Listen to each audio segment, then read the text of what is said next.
A little Uber fireside chat, they call this, with UBS. Dara this year, 2022, I'll tell you what, your little feet, right, your little toes will be held over the fire by drivers, right? Because clearly you are in a very, very weak position right now. That's why you're defending yourself as you do in this video. Ask a little bit of questions on regulation before we dive into the segment. Can you lay out for us what you expect the path forward in the EU to look like post the proposal that came out last week, and how should we think about incremental costs coming out of this regulation?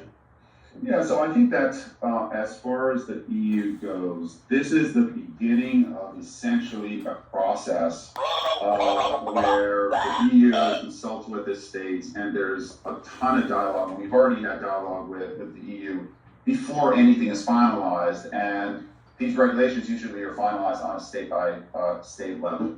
I think the good news from our standpoint is that our delivery partners, whether they're couriers, drivers, etc., overwhelmingly want to be ICs. Everyone knows about the labor. Treat them as true ICs. They can get a job if they want. Don't use that name so easily. Job with flexibility, earnings opportunities with flexibility, and we have been quite willing to say we are championing the IC plus model. This looks a lot like the worker model as it relates in the UK, for example, where you retain flexibility, but then you have certain protections, whether they could be minimum earnings or they could be other benefits.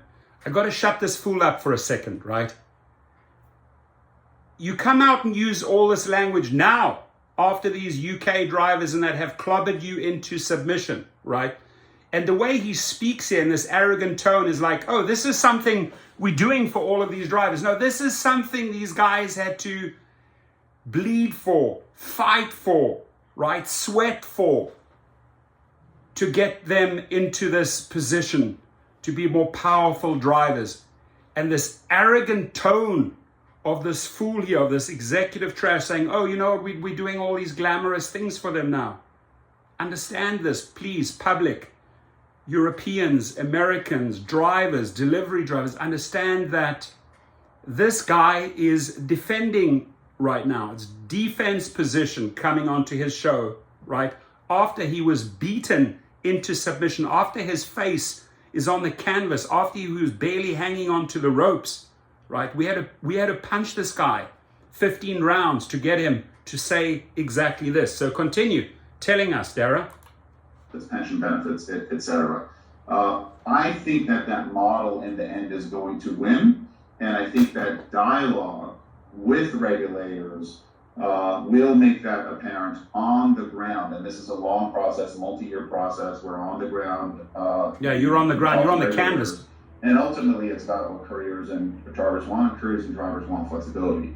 Now, that said, I do think that to the extent that models flip over, let's say, to an employee model. So, for example, in Spain, Spain has a fleet employment model where we work through fleet partners who employ drivers. We can still make that business work. Spain business is up, close to 40% on a year-on-year basis, and Spain EBITDA margins are very close to our overall long-term margins as well.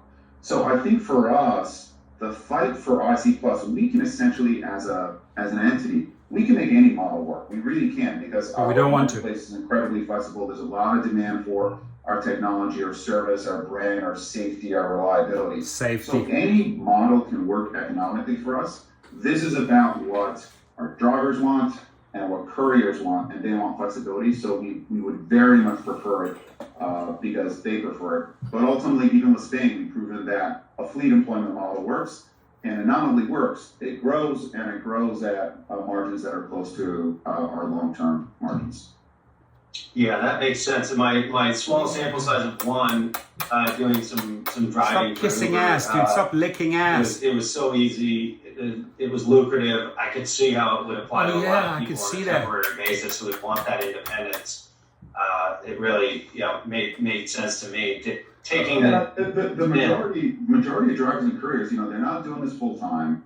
They're doing it as a supplement, and every single one of them has a different story. Like I talked to one who's caring for a grandma who's caring for her daughter. I talked to a gentleman who's caring for his dad, or a student, or like Randy Clark, who tweets all the time, and he's getting his degree, etc. Like everyone has a different story. You have 3 stories, my friend. We have 5 million stories. As it relates to earning, and gig work has that benefit. Earnings are really, really good now, and if countries believe that we should also include benefits like Prop 22 benefits. Stop.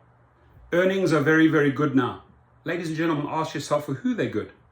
They're good for Uber, right? Because they're overcharging the rider and they're taking away for the driver. So this guy really needs to step it up and move into truth, right? He doesn't have the ability to speak truthfully. He always speaks in such a way to muddy the investors, and he only kisses their ass, right? And vice versa, they kiss his ass, and then he kisses their ass. These are the investors, right? So take note, the inability to speak the truth. He's good at that. He's very, very good at that. We're willing to lean in there because ultimately it will attract more drivers and careers to gig work, which we think is a good thing. Yeah. And then looking at the UK, how does the recent UK High Court decision impact you? Does it change the competitive landscape for you in the UK or the City of London? And then, where are you guys in the HMRC process? Where are you? You're on the canvas, yeah, baby. Sure. In terms of the UK, the most important thing is that the High Court ruling very clearly impacts the whole industry, not just Uber, right? So every operator in London is now going to need to make the changes that the court made clear that they need to make. We are doing the same, and we will abide by the ruling over, as quickly as possible. Over what? Over how many years? Levels the playing field, and we are very, very confident in our competitive position in a level. That was it. That was it, folks. That's all she said, right? That was the story. So good. All right. Well, we got some clarity there, right? I do want to mention, and I'm going to make a separate video. The labor movements are starting in the United States. Denver airport drivers are getting together, forming these little pockets. We're getting stronger and stronger, and we are coming. I do want to read one powerful line, powerful line from this video here, a comment from the other side, right?